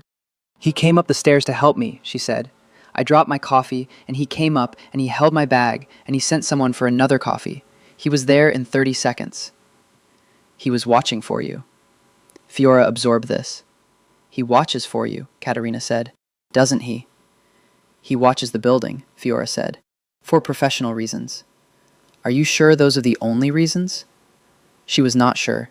She had not been sure for some time. She had been navigating her certainty around the subject of Nero Falcone the way you navigated around something large in a small room, with care, acknowledging the presence without quite engaging with it head-on. She thought about December. The card. "Your voice is extraordinary." 2 lines on white cardstock. She had it in the drawer of her nightstand. She had not told anyone about it. "He's not," she started. "I know what he is," Caterina said, not unkindly. "I'm not asking about that." "Then what are you asking?" "What do you want?" Caterina said simply. "Not what's sensible or practical. What do you want?" Fiora looked at the window. Outside, February was wet and dark. Inside, the restaurant was warm and the wine was good, and her best friend was looking at her with the uncomplicated honesty of 20 years of friendship. "I want to sit at his table again," she said. "I want to hear him talk about his grandmother's lasagna recipe. I want to—" She stopped. "What?" "I want to be the thing he's careful about," she said. "The way he's careful about everything he cares about. I want to be inside that." Caterina was quiet for a moment. "That," she said carefully, "is either the most romantic thing you've ever said, or an extremely complicated way of asking to be involved with a very dangerous man. I know, Fiora said. Both can be true at the same time. I know that too. She went home. She took the stairs carefully. She unlocked her door and went inside, and stood in the middle of her apartment in her coat, and looked at the east window, and thought about what she wanted, with the kind of clarity that only comes when you stop arguing with yourself about it. Below her, at the desk, Nero was working. She could feel it, the weight of him, the specific density of a person who was always working, who treated rest as something to be earned later. She took off her coat. She made tea. She sat at the table where she'd sat across from him in November, and she thought, Katerina is right. Both things are true. She sang quietly while she waited for the kettle to boil. Not performing, not messaging, just singing, the way she did when she was thinking and happy and afraid in equal parts. She sang, Come Back to Sorrento, the English version this time. Below her, the pen stopped moving. The thing that happened in February happened on a night when it was very cold and she had been crying. Not because of him, because of Oscar, the boy who read at a fourth grade level, the boy she was always trying to keep up with, whose mother had come to school that afternoon to tell Fiora that they were moving. Cleveland. Family there. The move would happen in 3 weeks, which in the life of a 7-year-old was both an eternity and a catastrophe. Oscar had not cried in school. He was the kind of child who didn't cry in school, which made Fiora hurt for him more, not less. She cried on the bike ride home. The cold helped. The movement helped. By the time she got to the building, she had moved through the worst of it and arrived at the particular calm that comes after, which was clear and slightly raw. She was locking her bicycle in the vestibule when Nero came through the interior door. He stopped. He looked at her face. She was not particularly skilled at hiding things that showed on her face. She had been told this approximately since childhood. What happened? He said. One of my students is moving, she said. It's fine. Kids move. It's a normal thing.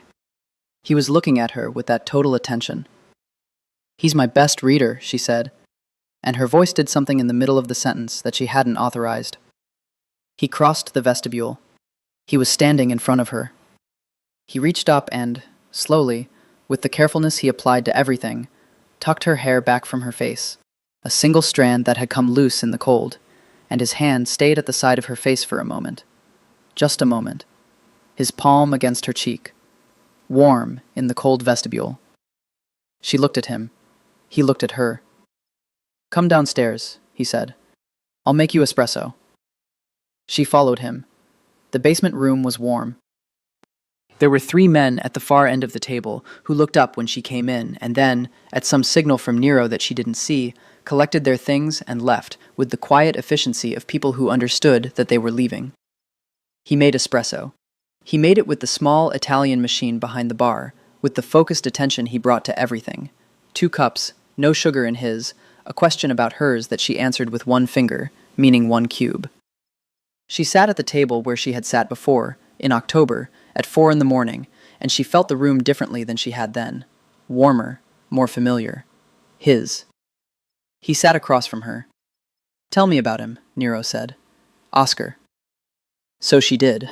She told him about the letters Oscar could read at 5, about the way he held a book with both hands, as if the book might try to escape, about the phantom toll booth and the long conversations they'd had about it, and about where Milo went after the story ended. She told him about Oscar's face when she told him she had a new book waiting for him, the way the whole child reorganized around that information. Nero listened. He listened with his coffee cup in his hand and his eyes on her face, and the absolute quality of attention that she had come to understand was the most intimate thing about him. He did not give this attention easily. He gave it to her. Kids like that, she said. They carry you. You think you're teaching them, but they teach you. She paused. I'm going to miss him for a year. A year, he said. That's about how long it takes. The presence fades. You remember the impact. He was quiet for a moment. You keep all of them, he said. The ones who leave. In a way, yes. He looked at her. You're very good at keeping things, he said, and the way he said it was not entirely about the children. The room was very quiet. The table between them was narrow. She could see his hands around the espresso cup, Capable hands, she thought, that had done things she would never know about, and that had made her coffee with a deliberateness that she had watched and found impossibly moving. "Nero," she said. He looked up. "I'm not afraid of what you are," she said, "but I need you to know that I see it. I'm not pretending it's something else." He was very still. "And I'm still here," she said. "Both of those things are true at the same time." He set down his cup. He looked at her across the narrow table with an expression that she thought, that she was almost certain, was the actual face underneath the managed one. Not severe, not cold. Something that was trying very hard to contain itself and not entirely succeeding. "Fiora," he said. Just her name. Her first name. He had never used it before. She felt it move through her like music. "Yeah," she said softly. He reached across the table. He turned her hand over, on the surface of the table, and held it. Not tightly, just held it. His thumb moved once across her knuckles. She looked at his hand holding hers. She looked at his face. "Okay," she said, which was not a full sentence and was the most complete thing she'd ever said. The jealousy arrived, predictably in retrospect, on a Tuesday in March in the form of a man named Daniel Park. Daniel Park taught high school history in the Bronx, which Fiora had already established in Katerina's cousin's engagement party context. He had been texting her since November, in the measured, persistent way of someone who was interested and polite about it, and Fiora had been texting back in the way of someone who was not closed to the idea of a person, but was preoccupied with the presence of a different person who had not yet clarified his position formally. She told Nero about Daniel on a Wednesday evening in the basement, because they had developed a habit. She came down after school twice a week, or he came up to her apartment, and the distinction had blurred over the weeks into something that was simply, they spent time together, which was imprecise and accurate. She told him because she was, constitutionally, honest, and because the specific duplicity of seeing one man while having feelings she hadn't named for another was not something she was capable of sustaining with comfort. "There's someone who's asked me to dinner," she said. "A teacher. He's asked before, and I've been indirect." She said it clearly, looking at him. Nero was very still. He held his espresso cup with a steadiness that was separate from ease. He said, "Are you going?" "I don't know yet." "What does he teach?" "History." A silence that had texture to it. "Why are you telling me?" he said. It was a fair question, and a loaded one. She looked at him levelly. "Because I think you should know," she said. "Because I think we're—" She paused. "I don't know what we are, but I don't want to pretend we're less than it is." He was looking at her with the expression that was the real one, the undermanaged one, the one she'd started seeing more frequently over the last month. She watched something work through it. "Don't go," he said. 3 words, flat, certain. "That's not—" she started. "Don't go," he said again, and this time the flatness had something underneath it, something that was not quite a request and more than a preference, and she heard all of it. "Then tell me why," she said. He set down the cup. He looked at the surface of the table, then at her, and the look was the kind that cost something to give. She understood that she was watching a man move against his own instincts, toward disclosure, toward the vulnerability of naming a thing. "Because the idea of you at dinner with someone else," he said, "is something I am not willing to sit with." She held this. "That's possessive," she said. "I know what it is." "It's also honest." "Yes." She looked at him for a long moment. The basement was quiet around them, the particular quiet of a space that had been built to contain serious things, and she thought, this is serious. And then, it has been for a while. "I'm not a territory," she said. "You understand that." "I know what you are," he said. And the way he said it was the same way he'd said it in the nightclub, but different now, fuller, more specific. "If I don't go to dinner with Daniel," she said carefully, "it's not because you told me not to." "I know. It's because I don't want to." He looked at her.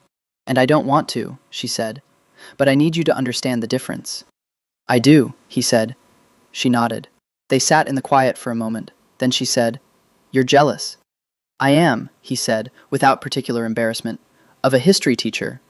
"Of anyone," he said, and the honesty of this was so complete that she felt it physically. "Of anyone who is near you and has the right to be there freely, without—" He stopped. "Without what?" she said. He looked at his hands. "Without this," he said, and she understood him to mean, without the weight of what he was, the shadow of it, the way it made every choice between them complicated in ways that the history teacher's choices were not. She reached across the table. She turned his hand over, the way he'd turned hers in February. "I'm still here," she said. He looked at her hand on his for a moment. Then, "Come to dinner with me," he said. "Saturday." She looked at him.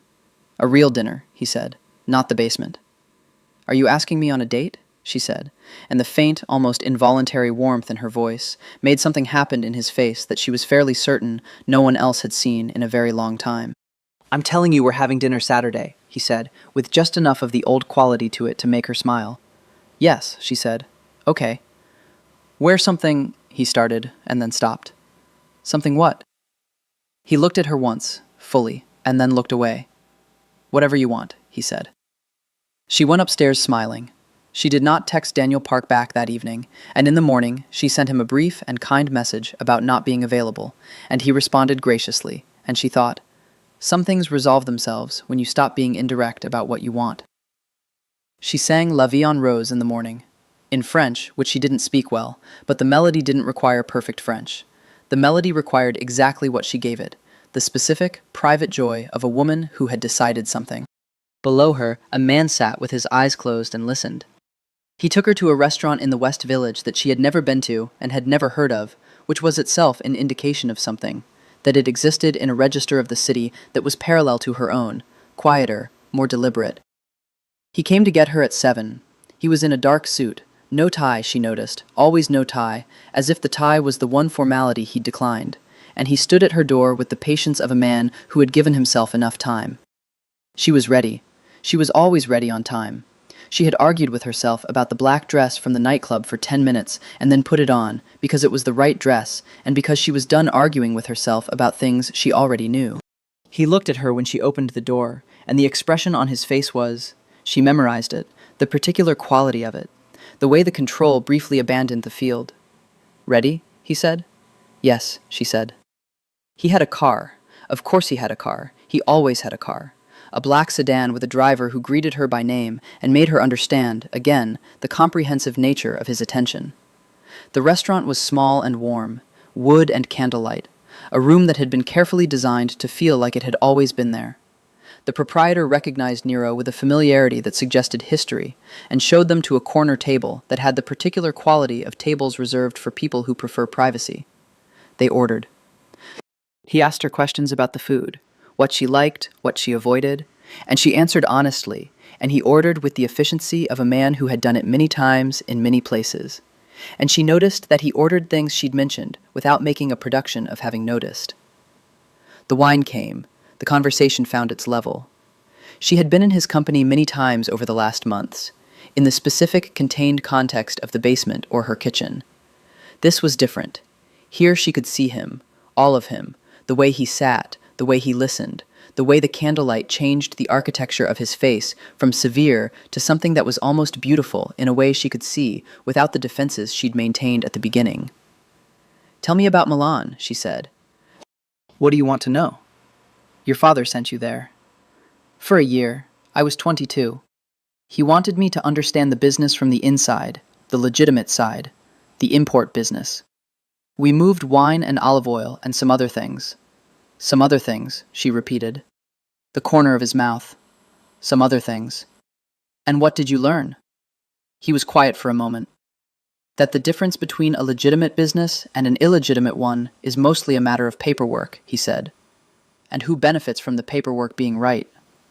She looked at him. "That's a cynical thing to believe. It's an accurate thing to know." He held her gaze. "I'm not asking you to believe it. I'm telling you what I learned." "What else did you learn?" He thought about it. "That I was good at the work," he said, "whatever the category. I was good at understanding systems, where the pressure points were, how to move things from one state to another." He paused. "I came back and my father was already sick.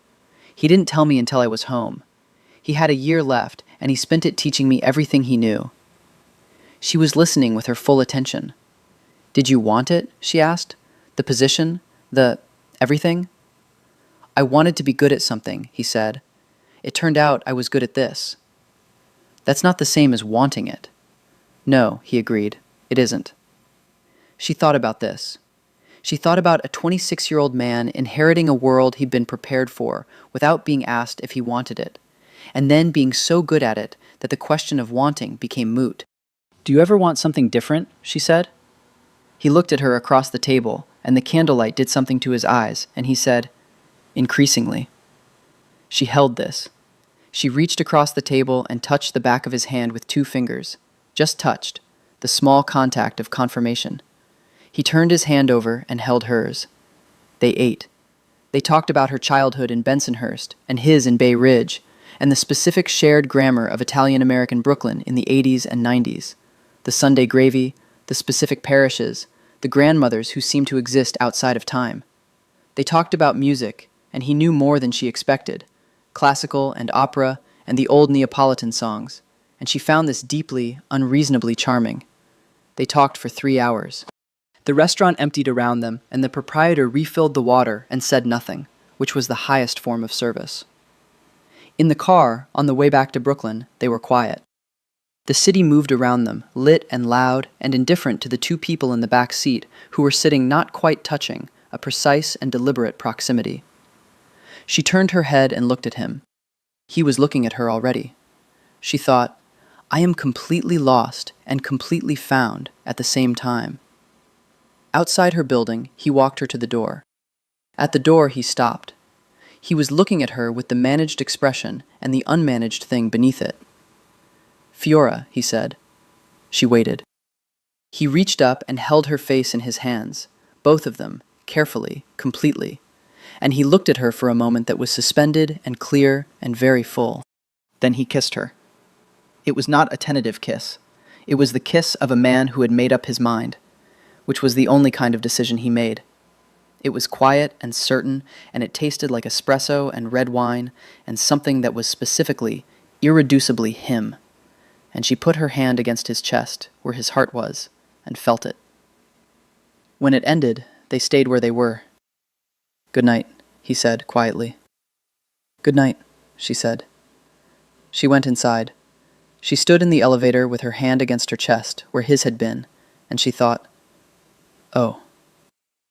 In the morning, she sang.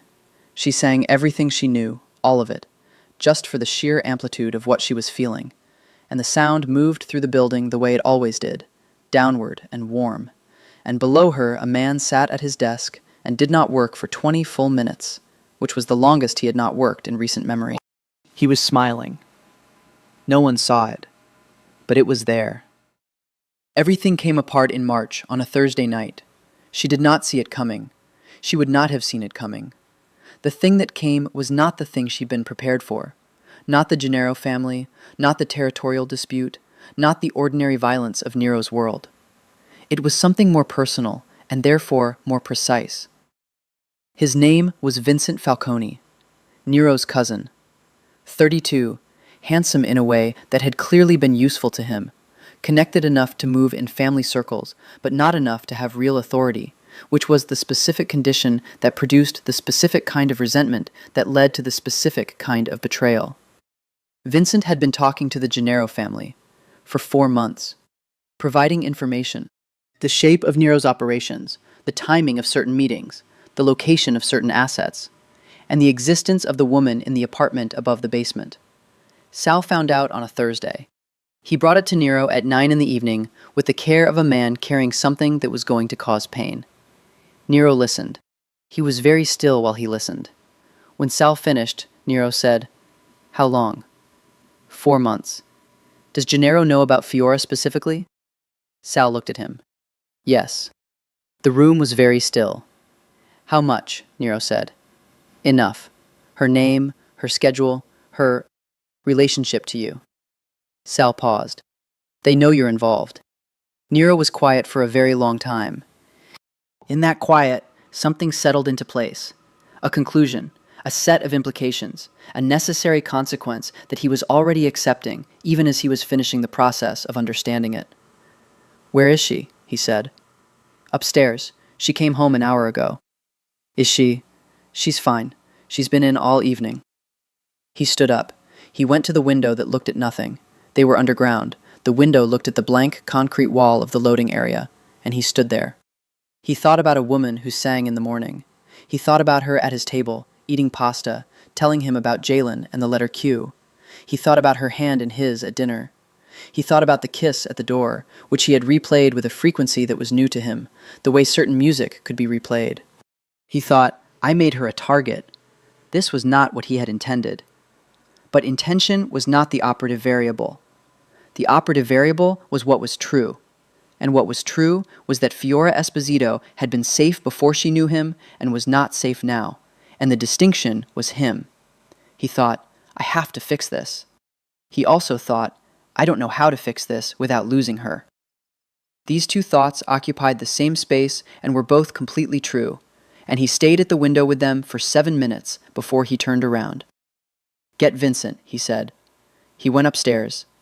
She opened the door in her reading glasses and the sweater he'd come to think of as her work sweater, faded green, a small ink stain on the left cuff from a marker. She had a pen in her hand. She looked at his face. What happened? She said. He came inside. He sat at the kitchen table. She sat across from him and waited. He told her. All of it. The betrayal, Vincent, the information passed, what the Gennaro family now knew. He told her with the directness that he had always given her, because she had asked for it, and because she had earned it, and because she would not accept anything else. She listened without interrupting. When he finished, the apartment was very quiet. You're going to tell me I should leave, she said. Yes. You're going to tell me it's for my safety? Yes. And it is, she said. I believe that. He was watching her. But, she said, and there was something in her voice that he recognized, the quality of it when she decided something, when she was on the other side of the argument with herself. Fiora, but I'm not leaving because someone decided to use me to get to you, she said. That's not, I don't accept that. My safety is your concern. Make me safe. That's a thing you can do. Don't ask me to leave because someone else was cowardly. He looked at her. The apartment was warm, and the string lights were on along the ceiling, and her reading glasses were on her desk, and she was looking at him with a directness that was fundamentally unchanged from the first morning he'd seen her in this building, the woman who walked into a room and asked about the boiler. This isn't about your willingness, he said. It's about what I can guarantee. Can you guarantee my safety here? A pause. Yes, he said. More effectively than I can guarantee it anywhere else. Then I'm staying. This isn't a negotiation, he said, with more force. Neither is my life, she said, with more force back. They looked at each other across the kitchen table.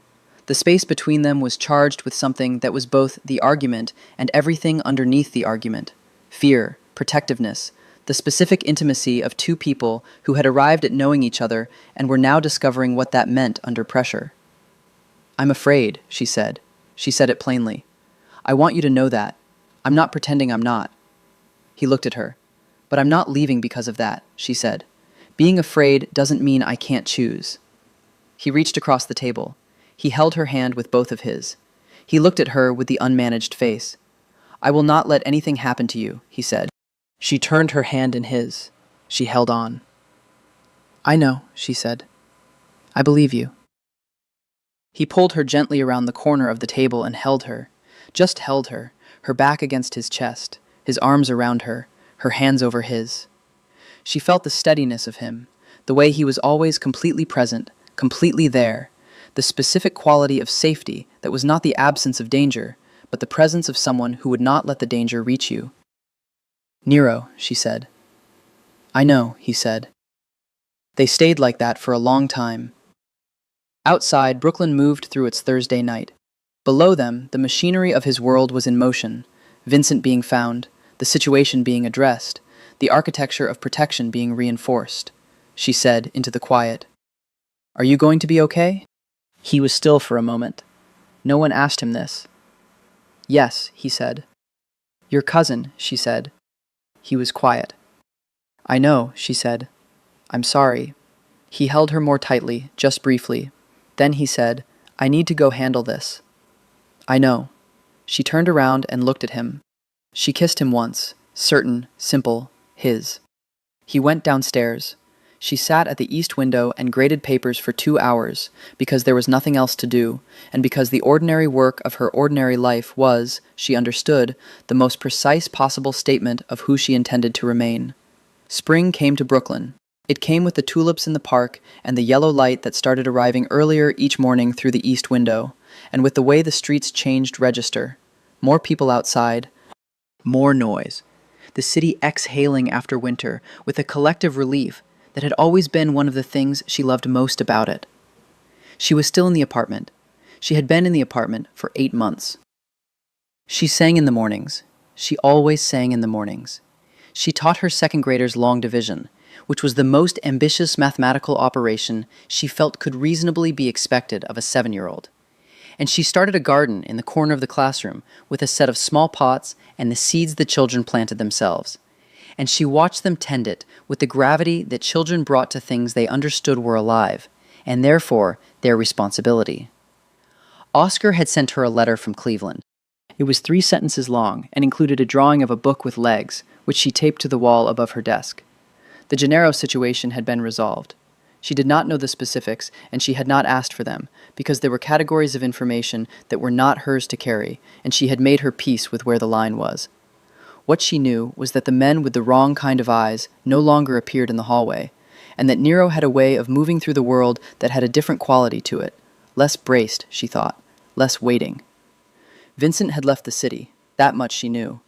She and Nero had dinner twice a week, which was sometimes at a restaurant, and sometimes at her kitchen table, and sometimes at his. He had a place in Carroll Gardens that she'd been to 3 times, a quiet apartment that was larger than hers and more sparsely furnished, as if he hadn't quite gotten around to deciding what belonged there. And she was slowly, without making a project of it, introducing the idea of objects that were chosen rather than merely present. A particular kind of lamp, a set of green-stemmed glasses that she found at the market on Atlantic Avenue.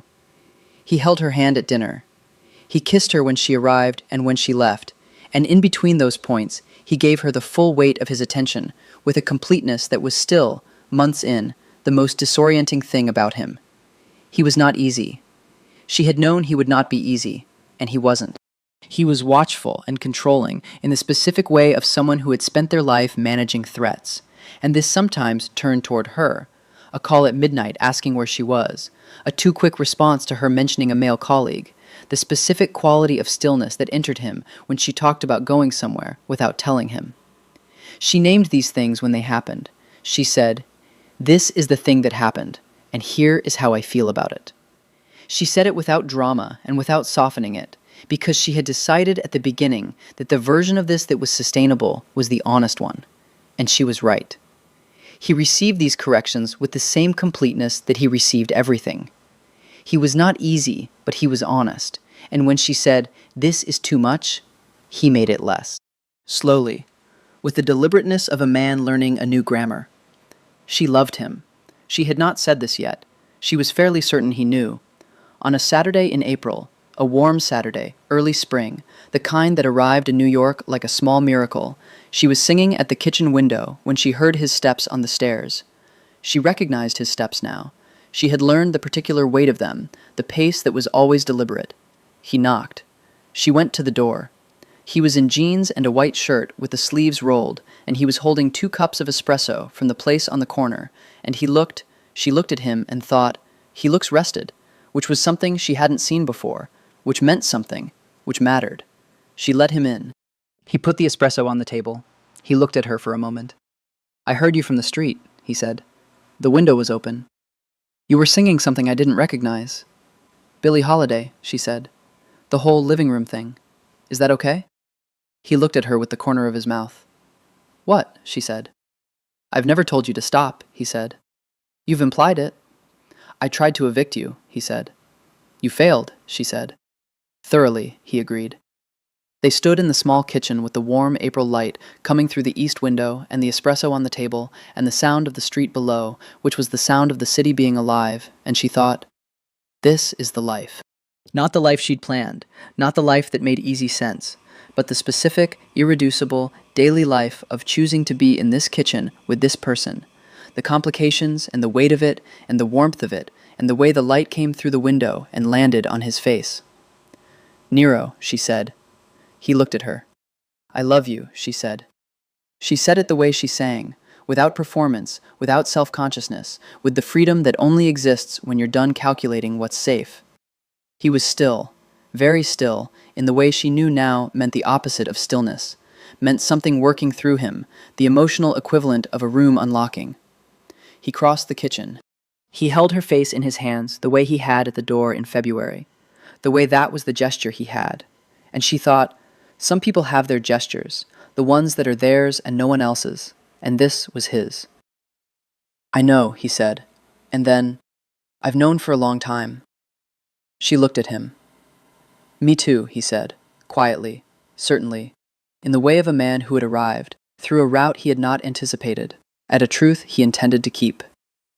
He kissed her, long and careful and full of everything that had accumulated between them, the basement in October, the boiler in November, the lasagna in December, the dinner, the hand-holding, the morning songs, the 200 ordinary moments of two people learning each other. Below them, the basement was quiet.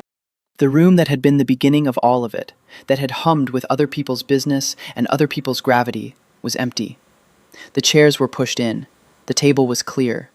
Above that room, a woman sang, every morning. And every morning, a man stopped what he was doing and listened. And the listening was the most private and the most complete and the most irreversible thing he did, in a life full of irreversible things. In the spring, Fiora Esposito did not look for another apartment. She stayed in the apartment above the basement, above the room where it had started, in the building on the narrow street in Carroll Gardens with the high ceilings and the east window and the morning light she had recognized, on a Craigslist listing, as something she needed. She had been right about the light. She had been right about most things. She sang in the morning, and he listened, and the city moved around them, indifferent and beautiful, and the story of them, which was already a long story, which was going to be a longer one, continued in the specific, unhurried, unfinished way of real things, forward and quietly, and with the kind of certainty that only comes when you've stopped pretending you have a choice. There is a building on a narrow street in Carroll Gardens, Brooklyn, between a dry cleaner and a restaurant with blacked-out windows and a brass plaque that reads Falcone's. On the top floor, in the apartment with the high ceilings and the east window and the string lights along the ceiling that are on 12 months a year, a woman wakes at 6:15. She makes espresso on the small stovetop mocha pot she's had since college. She stands at the east window. The light comes in gray and then gold. She sings. Below her, in the quiet room, a man with dark eyes and a white shirt and the economy of motion of someone who has been entirely, irrevocably reoriented by a single human voice, looks up from his work. He puts down his pen. He listens. Outside, Brooklyn is already awake. The trucks, the school buses, the particular morning sound of a city that never fully slept. Inside this building, in this particular intersection of two people who should not have found each other, and did, there is a quiet that is not emptiness, but fullness. The kind that only exists when something has settled into its right place and intends to stay. He stays until the song ends. He always stays until the song ends. Then he picks up his pen and goes back to work. Upstairs, she gets her coat. She checks her bag. She has reading worksheets and a new book for the third grader who reads like a fourth grader, and the small plastic dinosaurs she keeps at her desk, and a thermos of espresso for the bike ride. She pauses at the door. She hums, quietly, the tail end of the song. One more phrase, into the air of her apartment, into the building. From below, a knock. 3 taps, which is his. She smiles. She goes downstairs.